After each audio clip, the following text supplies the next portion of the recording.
Hello everyone, in this video I'm going to show you how can you create default cassette for text effect in CapCut Special for PC. Alright, for instance, I'm going to add the I'm going to select the PNG background. Just add to the track and go to text, select default text and change for text. You can adjust for duration, is same language with the text duration and change for text. So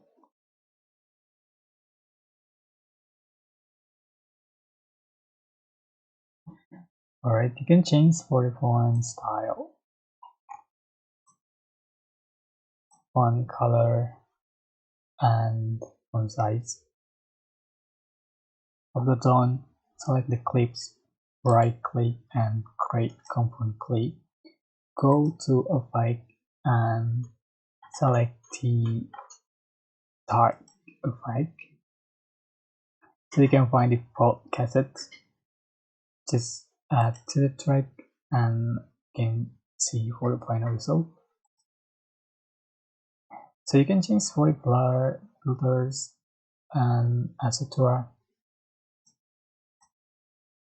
So basically, but I hope this tutorial was helpful for you. Don't forget to like, comment, share, and also subscribe. Thank you so much for watching.